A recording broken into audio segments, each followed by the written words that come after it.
Hello and welcome. My name is Pam. Today we're going to be talking about the very best ways to treat parasites. Maybe you're dealing with all kinds of symptoms. Sometimes it starts with gut issues, then we can have cognitive, like memory issues, brain fog, fatigue, debilitating fatigue. We can have allergies, waking up at night, insomnia. Then we can start having neurological symptoms. Maybe we've tried all kinds of things to get well. We've tried different types of diets. We've tried supplements. We've tried exercising, and nothing is really making a difference. Well, I would like to ask you a question. Have you considered that parasites might be causing the horrible symptoms that you're dealing with? And possibly, if you've been diagnosed with a disease, could the parasites be causing the disease like multiple sclerosis or other disease that you're dealing with? Well, I'm here to tell you that yes, that is usually the biggest cause of our symptoms is a disruption to our microbiome. And so this is what we're talking about today, and it's really important because this is how I have been able to recover from multiple sclerosis over 35 years ago. I was a healthy young mom, young children, and I was just enjoying being a mother. And then one day I lost all vision in my left eye, just randomly. And I had been healthy all my life. And within 3 days, I was seen by a specialist. I was referred to an MS clinic at a university hospital. And I was told I had this debilitating, incurable disease that would take my life away. And they were very wrong. Unfortunately, they don't know much about parasites, and not much has changed 35 years later. So today, what I'm going to do is share with you the very important steps you need to take to recover from parasites. I'm also going to talk about challenges that people run into when they're treating parasites. And I'm going to talk about the best parasite treatments. If we haven't met, my name is Pam Bartha, and I'm the author of Become a Wellness Champion and the founder of Live Disease Free. I was sick, really sick 35 years ago. I was not able to take care of my young children or my husband. I was just flatlined on the couch. I was fortunate that my mom could step in and help me. And I really cried out to God because I did not understand how you could go from being a totally healthy person to having this incurable disease that was going to make me end up in a wheelchair permanently, possibly in a care home eventually. And my prayers were answered. And I do a lot of asking, a lot of begging for help. And over the years, we've learned some of the main parasites that are causing, especially multiple sclerosis, but other chronic diseases also. And today we're going to talk about a little bit of misconceptions. First of all, like why our doctors don't believe that we have parasites. And we're going to go into the challenges, to the step-by-step plan, and what kind of symptom improvements we can expect when we follow the right plan. So my journey again began 35 years ago. And when I was diagnosed, parasites were not on the radar. Like, we didn't have this big health revolution like we have right now. And so I wanted to find out from you, maybe you were diagnosed years ago. Did you ever consider parasites might be what's causing your disease? I didn't even know like that. I do remember that we had a dog and the dog had puppies, and that my dad dewormed the dog and we saw a whole bunch of worms coming out of the puppies. That's about it for what I remember about worms and deworming, living on a farm. We even had horses. I don't think we even dewormed our horses, which is not good. But this is really a myth that parasites are not in the developed countries. They really are. And in fact, the CDC reports that there are millions of people in developed countries, including the US and Canada, that suffer from parasitic infections like toxoplasmosis, Chaga disease, neurocysticercosis, and many other parasites. And if parasites aren't a problem, then why do our veterinarians deworm our pets, right? If there are parasites in our pets, where are they coming from if they're not in the developed countries? So the truth is that parasites are all around us. They are in our pets, they are in our soil, they are on our food. We don't have to be paranoid about it, but we do have to understand that it's just part of life. Parasites are part of life, and they are in our environment in every country in the world. So what is a parasite? A parasite is not just a worm. It's any microbe that lives inside of us and causes us harm, right? So it could be a bacteria, it could be fungi, protozoa, which are single-celled parasites, could be worms. So those are the four main categories of parasites, but like the worms could be up to 3 feet or longer, or they could be so small you can't see them with your eye. They can be flat, they can be round. The single-celled parasites could be things like Giardia. You may have heard of Giardia before. Toxoplasmosis, Babesia is another common one. Bacteria, like the one that causes Lyme disease, but also other ones like E. coli, if we get a lot of bladder infections, chlamydia, pneumoniae, Bartonella. There's many different bacteria that are parasitic, that are pathogens. They cause us harm. They need us to survive. And then the fungi. So we know that there are different types of yeast. Candida is something that a lot of people have heard about. And then there's Aspergillus. There's some different molds. And all of these different types of parasites, they live inside of us and they cause harm to us. They need us to survive. So unfortunately, our standard of care, they do not have good tests to identify these infections in our body, these parasites. They also haven't been trained to recognize. Even our integrative practitioners, I just had one of my students wanting to get energy tested by an integrative practitioner, and he's like, why do you think you have parasites? And he just looked at him like, our students know more about this than even integrative doctors that they're working with. So unfortunately, it doesn't matter if it's an integrative practitioner or if it's standard of care medical practitioner, they haven't been trained to identify parasites. They don't know what to look for. They don't have good tests. They have been trained that parasites are only an issue in third world countries. They're not going to be a problem in your patient. So it's dismissed. And the whole skill of identifying and treating parasites has been lost, which is really unfortunate because this is why we have such an epidemic of chronic disease in society today. And I believe, this is just my own personal opinion, that it's just too coincidental that there was this shift from our healthcare where we focused, primarily the doctors believed that different diseases were caused by infections, and then all of a sudden, mid-1950s, 1960s, there's a group that started to really fund our medical system, and then all of a sudden they really promoted autoimmune disease, and so now everything is autoimmune disease.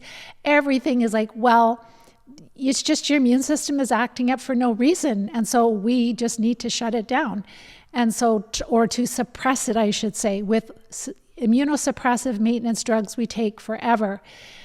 So that's the dilemma that we're dealing with. So my personal journey, again, at the age of 28 years old, I was healthy. I was slim all my life. I lived on a farm. I used to go horse riding. I played volleyball. I was a mom. I was eating healthy, having children. I had 2 young children under the age of 2.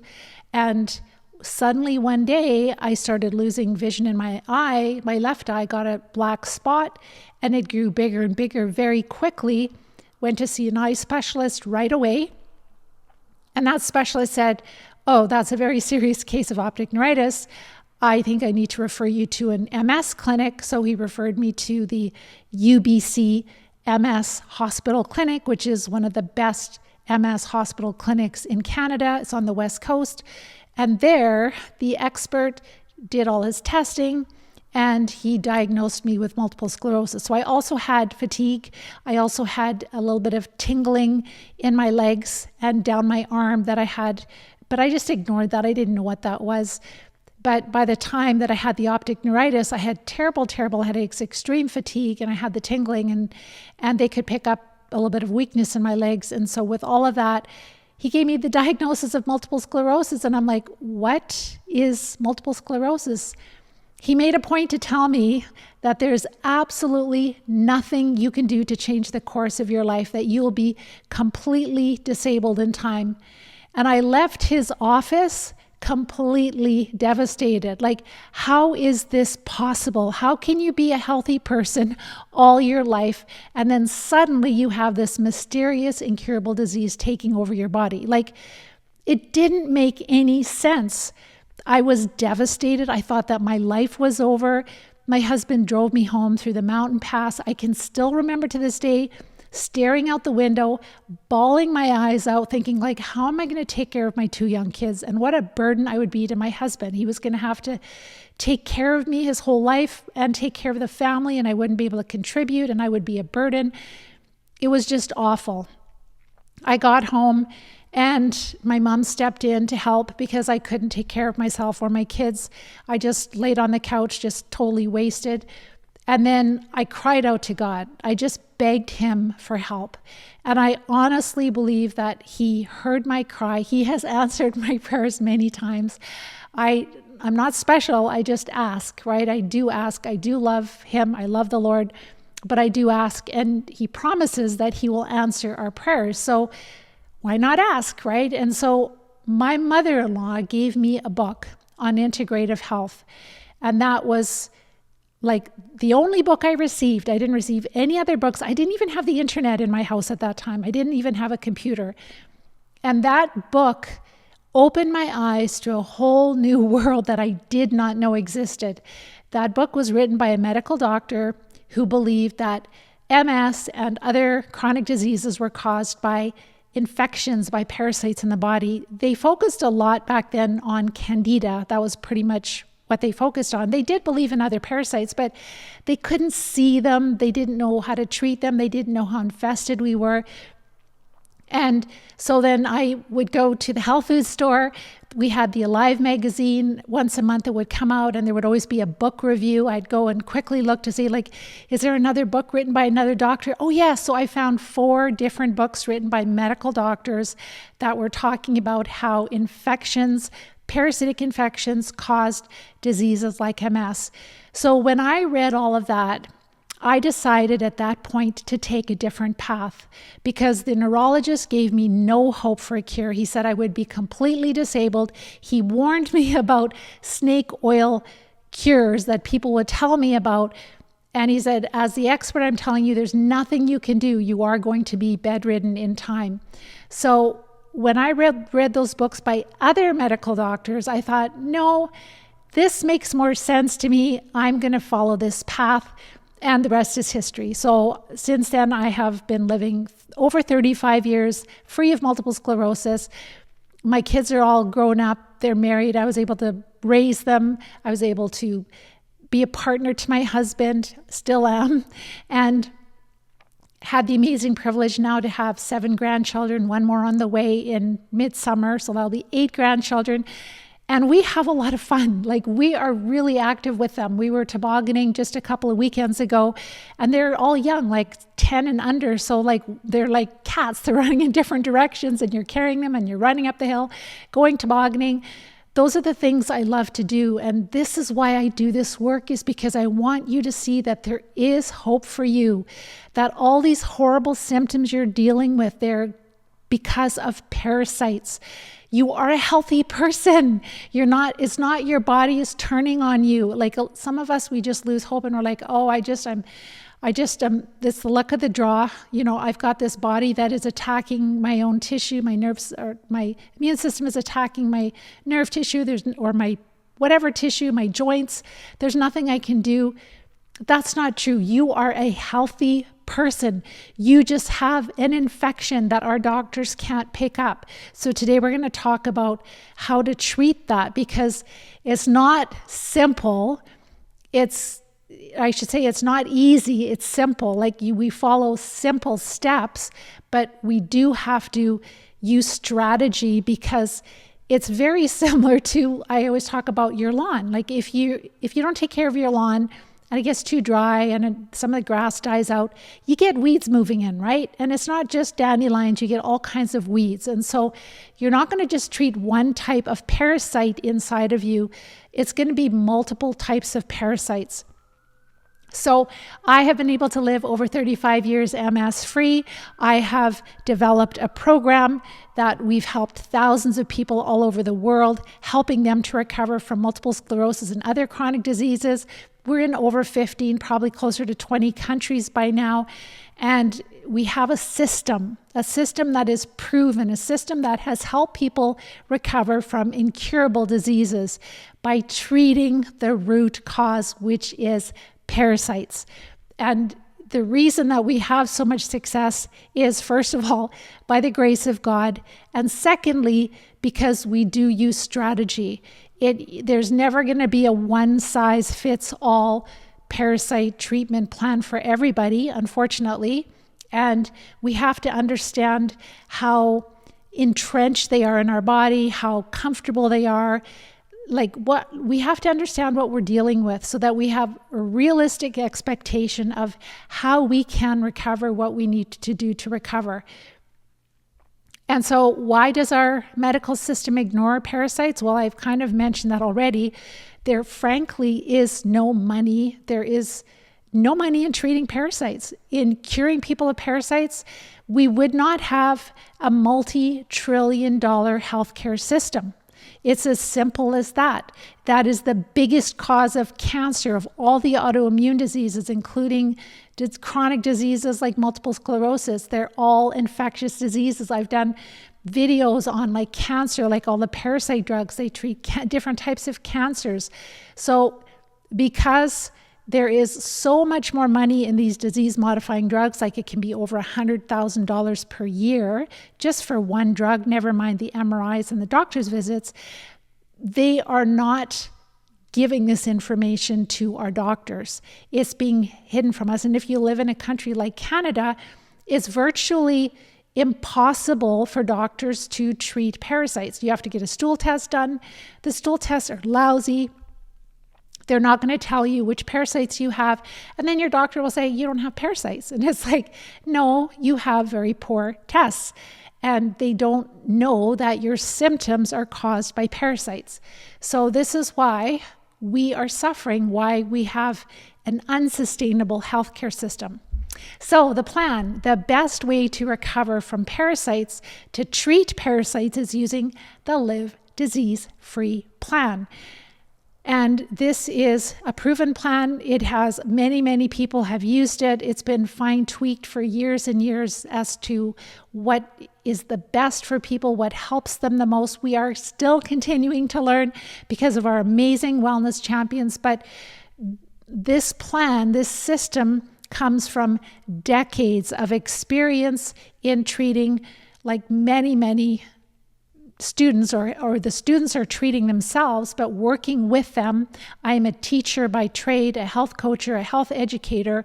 I'm not a healthcare professional, so I'm not giving medical advice. And for this video, this live event, please understand that I am not telling you what you would need, what you should do. This is something you can discuss with your doctor.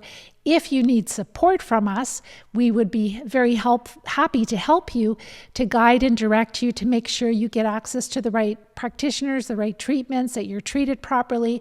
But that's not the job that I do. I'm not a doctor and not a healthcare professional. So step number 1 of the diet, of the Live Disease-Free plan, is to follow the Live Disease-Free diet. All the guidelines for this diet can be found on our website, livediseasefree.com, livediseasefree.com. And you look in the main menu, click on that at where you see research, and you will find the Live Disease-Free guidelines. They are free for you to use.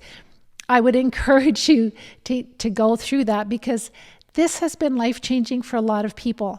You can have a lot of symptom improvements by going low carb, down to about 30 total grams of carbs per day.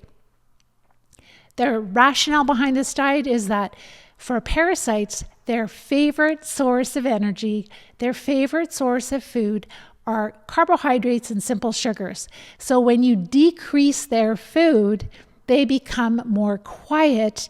They're producing less toxins, or less active. Your immune system is not working as hard. That means the inflammation starts to go down, and people have tremendous symptom improvements in things like their bladder function, first of all, is hugely improved. Then they're sleeping better at night. Then they wake up feeling more rested. Then their brain fog is improving. Then their strength is improving. So people can have less or no spasticity. People's sleep apnea machine, they don't need to use, they can turn it down slowly working with their doctor. So there are so many benefits to eating low carb. It's still super nutritious, lots of nutrients, it tastes good, it makes you feel satisfied, but it just does not feed the parasites as much. So that is really important. So this is part of getting ready to treat. We call the prep phase. So the diet and supporting the body are part of the prep phase. We want to feel better before we start to treat. If you have inflammatory bowel disease, make sure to just avoid vegetables that don't agree with you, and it's absolutely fine to cook your vegetables, and then you'll tolerate them. The ones that are on the cheat sheet, you'll see there is the Live Disease-Free cheat sheet. Step number 2 is to support the body. So first of all, we get the carbs lower. We're working down to 30 total grams of carbs. Then we want to make sure that we're having daily bowel movements, that we're sleeping at least 8 hours per night. We look at our blood work. We support physiology that needs it. We go in our home and we decrease the wireless radiation. We look for mold, get rid of mold. So there's a checklist that we do that we just check off. And with all of these steps, people are feeling a lot better. What's so shocking is just from this prep phase, people can feel so much better than any supposed improvement from an MS drug. And that is the truth. So a lot of people just take the MS drugs. They don't feel any better. They're just taking them because they're kind of scared. They just don't, they think they should take them. But when you actually decrease the carbs and support the body, you will have more symptom improvement, way more symptom improvement than any drug out there for MS, because none of them are treating the parasites. They're all suppressing your immune system. That is why. I'm not against pharmaceuticals, but it's just, what are they doing in the body? They are suppressing things. They are managing your symptoms. They are not dealing with the cause. So those 2 steps are the prep phase, getting you ready to treat. So by the time your carbs are lowered, you're feeling a lot better, you're having daily bowel movements, you're sleeping well at night, we can start treating then. So this is where we are building our game plan. We look at how do we build it? We look at our health history. We look at the health history of our parents. We look at our symptoms. There are very specific symptoms for different types of parasites. We look at our diagnoses, what we have been diagnosed with in the past. And then our students that I work with, they also send me pictures of the parasites they're passing, they're eliminating. So they're using an oxygen type therapy to do enemas, and they are releasing parasites. And so if the worms are short and fat, like they're wider but they're flat, they're flukes. If they're long and skinny like a noodle, then they're going to be roundworms. If they're long but they're flat like a ribbon, they're going to be tapeworms. So that's another wonderful indication. You can take the parasites and send them in for a stool test, but what's so ridiculous is that many people have shared with me they've done that and they don't even look at it. I think that what they do is they just dump the sample in, they center, like they remove all the fiber and everything from it, maybe with a machine. They might look at the liquid and they do not inspect it like they should. So you can try, but we have not had success with having stool tests show the parasites that we have. So by examining what types of parasites come out of you, and if you would like to know what they look like, I've got a few blog posts on livediseasefree.com. You can just look at all the different topics. There's flukes, tons of fluke pictures. Some of them are liver, some of them are intestinal. I don't know which is which, but they're definitely big enough. You know, there could be some that are blood flukes too, but you'll see that there's also roundworms, and you can look at all of them. They're disgusting, but I mean, they're clean, so there's not a lot of stool on them, but it's still, worms are disgusting to look at, but that's what's making us sick. And of course, small parasites too. So again, we look at your health history, the health history of your parents, your symptoms, your diagnoses, also what you're passing, and then energy test results. So because we don't have good stool tests, we can go to a chiropractor that does applied kinesiology, or we can go to a naturopath that does some kind of energy testing, either an advanced muscle testing, or maybe they have a machine like Vega machine, EAV machine, or an acupuncture meridian assessment machine. So those are some different types of machines that they use to look for changes in your energy when you bring the correct treatment into your energy field. So it's like biophysics. And if it's a good practitioner, they have a lot of experience, they're able to bring a remedy, whether it's a herb or a parasite drug, into your energy field, and they can tell if it strengthens you or weakens you or doesn't make any difference. And so they can give you the list, and that is helpful. It's a piece of information. It is not an exact science, but it is definitely helpful. So that's how we build our game plan to treat. And then while we're treating, we definitely use a combination of strategies. So we definitely did the prep work. So we were feeling better. So we tolerate the drugs and the treatments better. So we can treat more aggressively. We're not going to have we want to avoid Herxheimer reactions. But we have to understand, like, this is a golden nugget I'm sharing with you, is that if you think you have parasites and you're going on these forums and you're just trying like one drug and you're messing around with like dosages, you're not sure what you're doing, you're not going to get well. I promise you, you're not going to get well, because it's not that easy. I have worked with hundreds and hundreds of people that are really sick, and the parasite drugs are helpful. The antimicrobial herbs are helpful. The oxygen therapies are helpful, but any one of them on their own will not cure you if you have chronic disease, because the burden is just too big. Our students are passing like upwards of 200 worms.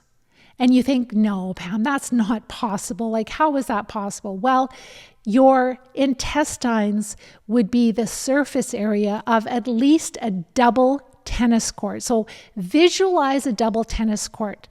And just think how many worms you could fit on there. These little worms, even if they're 3 feet long and they're squiggled up together, how many worms could you fit in there? You can fit a lot of worms in there. And yes, people have so many worms that I don't even understand how they could still be alive with what they're passing. So when people have taken, they usually test well for at least 3 to 5 parasite drugs. When you're treating, if you want to recover, there's a synergistic effect of combining parasite treatments together. So if you have roundworms and you take one roundworm medication, you're probably not going to clear those roundworms. You have to take 2 or 3 roundworm medications. Plus, you have to realize that the medications will probably only treat the adult form of the worm. So then how are you going to treat the larva, the immature form? So then maybe you need to use some herbs to treat the larva, or you use some other parasite drugs to treat the larva, plus a few to treat the worm. So again, it's parasite drugs plus herbs. Plus, when you're taking these parasite drugs, some parasites are dying and others are just like moving away from the poison. They're moving out of the small intestine, moving down into the large intestine, but they're still alive. So we can use the oxygen therapy to do an oxygen enema to release them from the large intestine. So a lot of the parasites like to live in the small intestine. We can't reach that with an enema. So that's why we need to be using things orally, where we're swallowing the parasite drugs, and we need to use them. We need to be dealing with what's living in the large intestine. We also have to consider the central nervous system. Even if we've had migraines, if we are over 50 years old, if we have neurological symptoms, if they found lesions in our central nervous system. I shared last week how parasites cause lesions in the central nervous system. This is known in science. So then we have parasites in the central nervous system. So which parasite drugs will cross the blood-brain barrier right? Which parasite drugs will be metabolized by the liver. A lot of these parasites like to live in the liver. Tapeworms do, flukes do, Babesia does also, and I'm sure many others. So if our liver enzymes go up while we're treating more aggressively, we have to protect the liver, and we can, it's safe, but these are all things we need to consider. So these are challenges. These are things that we need to consider. So we're dealing with worms that can lay hundreds and hundreds, like some of the roundworms can lay like 100,000 eggs in a day. It's daunting. And so like you've got to have a really clear system of treating, a cycle where you're just hitting them, taking a break, hitting them again, taking a break, hitting them. So you give them a chance to hatch and then hit them again and hit them again. Because if you've got, like 10,000 eggs that are laid and then you've, who knows how many of them hatched, right? And then you are killing some of those adults off, but then they've all laid a bunch of eggs. So it's pretty wild. And this is the stuff that I don't even think a lot of veterinarians know, because when I treat our animals and we're giving them one dose, I know for sure that for my horses, when they get one shot of ivermectin or one shot of a different drug, that's not clearing all the parasites out of my horse. I know that we do it more regularly. It's probably helpful to maybe clear out a few smaller ones, but it's definitely not eradicating the parasites like I believe that we should be doing. And so this is where it's just a skill that is not understood. And there's intention behind this, because they don't want to treat parasites. Because if they treat parasites, we won't need the cancer industry. We won't need the MS industry. We won't need the arthritis industry, and on and on and on. And we will save multi-trillions of dollars. We will have doctors. We're in Canada and we don't even have doctors. It's so hard to find a doctor here. And it's so expensive. You have to wait so long. Our system is in really bad shape, but that's because we are doing it completely wrong. All right, so let's carry on. As we are treating the parasites, we want to manage the die-off, right? So this is where the enemas really help. We can take a binder if we need to, but in our program, in our Live Disease-Free plan, we are not, like our students are not expecting to have big, strong Herx reactions or die-off reactions, or they call them detox reactions. A detox reaction, I don't really understand what that would be, because sure, if you've had food poisoning, you might have a detox reaction.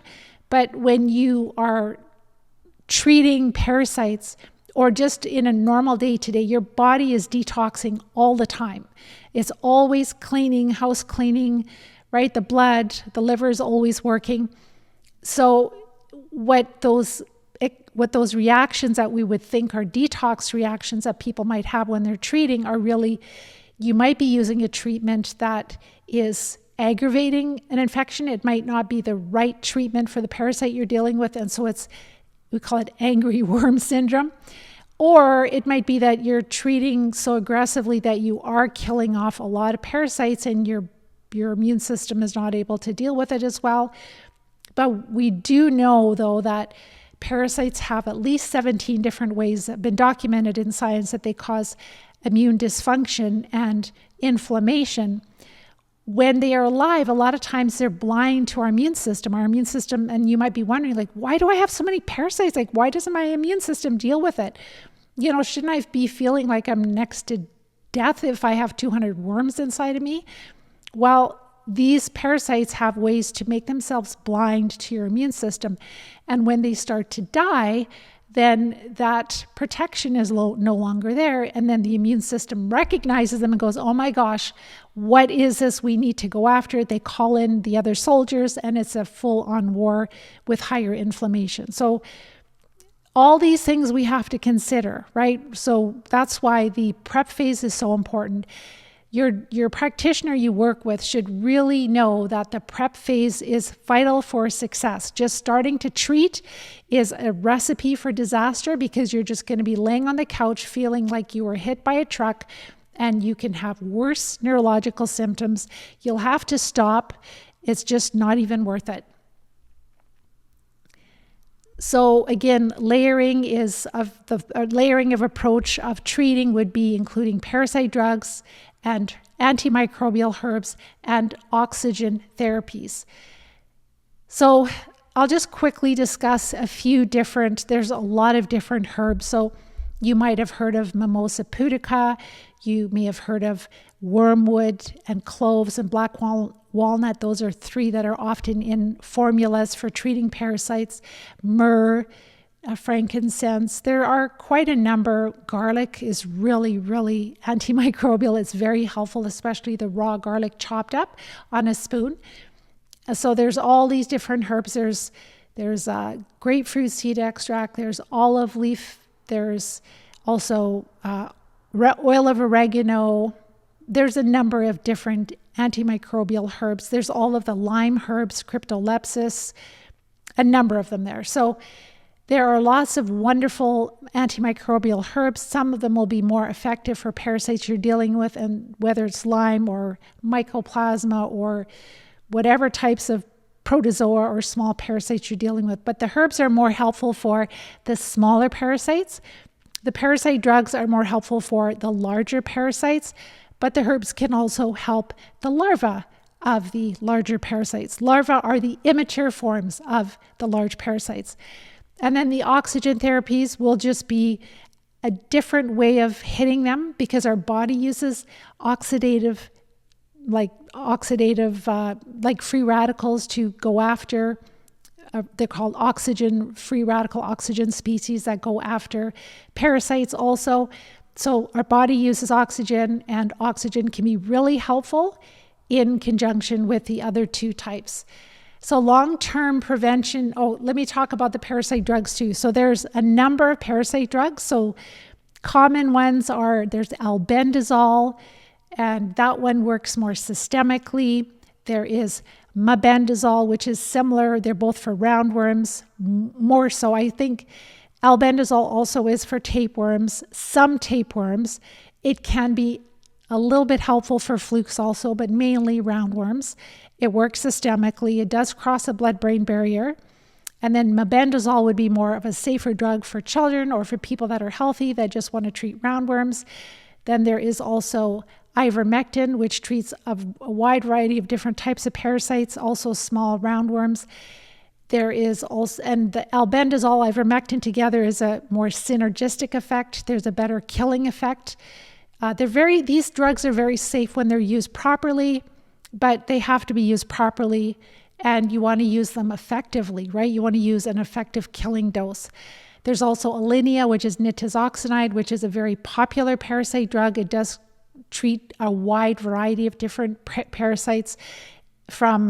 It's helpful for flukes, not ideal for flukes, but somewhat helpful, but also for roundworms and for possibly some tapeworms, fungal also, and smaller parasites. So it's more of a broad spectrum parasite drug, but it's not going to just cure you just taking one drug like that. I wish it was. I would tell you if it was, but it just doesn't work that way. So then there is also praziquantel, which is really helpful more for the tapeworms and the flukes, the flatworms. The flukes cause a lot of inflammation, like edema, swelling, pain. They're terrible. They're very, very nasty parasites that cause a lot of pain and inflammation in the body.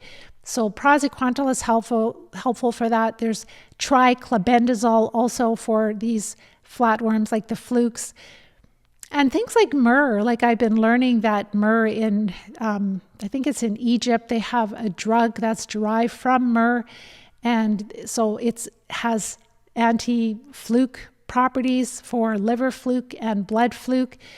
I don't think it would cure flukes on its own, but I found that quite fascinating that myrrh is helpful for babesia also, which is common with MS, but also for flukes. And a lot of people that have chronic disease have flukes. I did not know how common they were. I thought they were in other countries, but they're even in our lakes. They're in our freshwater lakes in British Columbia, Canada. Swimmer's itch is a blood fluke. My son had terrible breakout of welts on his legs from swimmer's itch, and This was years and years ago, and I just thought it was a bacterial infection. I did not know. And years later, with doing all my research, I'm like, what? That's a blood fluke? So some of them can get past the immune system, right? And they could start to reproduce. And, when you're young, you don't really notice it if you're fairly healthy and active. So my son is. So I just told him, I said, make sure to keep an eye out for symptoms, because if it is a blood fluke, they're definitely going to affect the bladder in time. And he had a really bad case of flukes, like really, like the welts were like that big on his leg, tons of them, gross. So those are some of the parasite drugs. There are other ones. There's Niclosamide, which is also for tapeworms. I'm trying to think what other ones. There's quite a number of them. There's a lot of our students that have a type of malaria, Babesia protozoa, and is quite common. So Borrelia causes Lyme disease. That's also common. That's more of a bacteria. And there's liposomal herbs that we would use, like blends. Like it's like an antibiotic, but it's herbs and they're liposomal. So talk about that with your doctor for treating the smaller parasites. And then also there are the Babesia malaria type parasites that are like a protozoa, which are really awful. They infect your red blood cells. They cause a lot of the vascular issues. So with MS, I've done a talk about how they believe that MS is more of a vascular disorder than an autoimmune disorder. We get microbleeds. We have all kinds of issues with our blood vessels. And that is for a lot of people that have these parasites that affect our red blood cells. And then we get clumping of red blood cells, and then we get little brain bleeds or broken capillaries. So that's a really big problem with multiple sclerosis, a big cause. So we might test well for hydroxychloroquine, or this is where your doctor can do a test. There's an Armin lab test. You can test for some of these, like for the Lyme disease infections. And if you test positive for Babesia, then there is difenaquine. That's one newer drug. Atovaquone is an older drug. I've seen combinations of those can be helpful. If you also just want to use herbs, you can try, again, the diet, decreasing, because again, these parasites love sugar. So when you make them less happy in your body, and then you could possibly use that oxidizing agent plus artemisinin, plus there's some, it's called ozonated myrrh. There's some different formulas where they bubble ozone through herbs, and that brings a lot of different healing properties that weren't there before they bubbled ozone through. So there are so many different wonderful treatments that we have at our disposal to deal with these parasites. And of course, it's never just about popping a pill or taking a herb.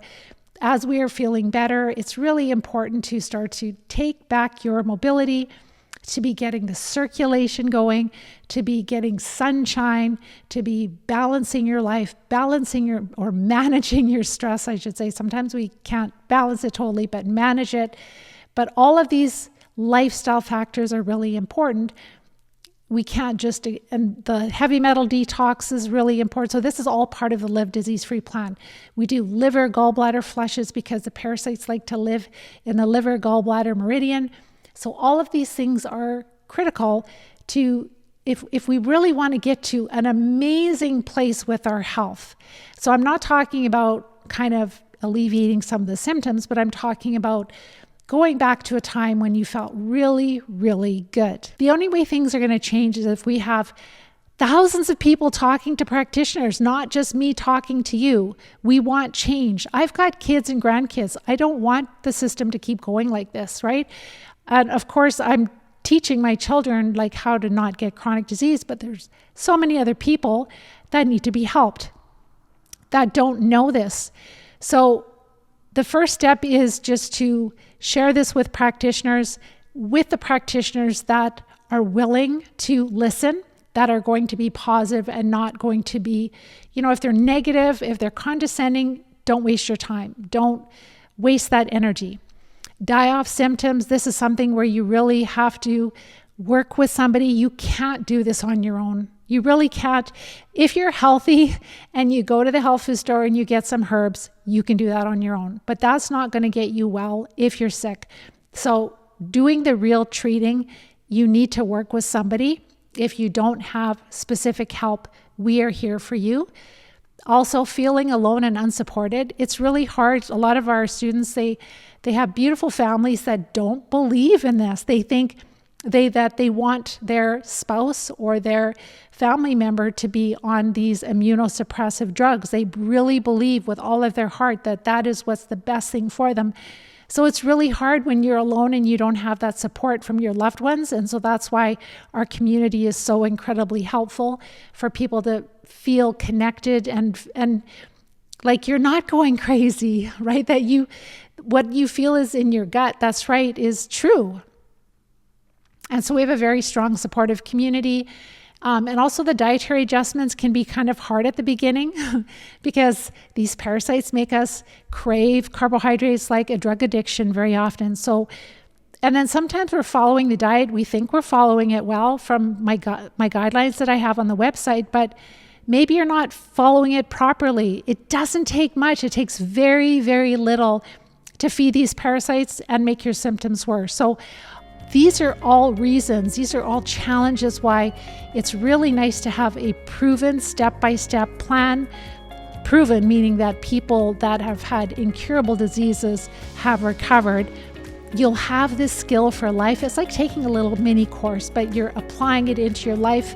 You're recovering, you're getting on with your life, and then you will have that skill for the rest of your life. And I just smile, like I'm not on social media very often, but if I have to go on for work, and then all of a sudden I see one of my students and she's working out and she's like a health coach, and I just smile. Like 8 years ago, she had MS and she looks beautiful and healthy and strong. Some of our students they're writing books, they have podcasts, they're health coaches, wellness clinics.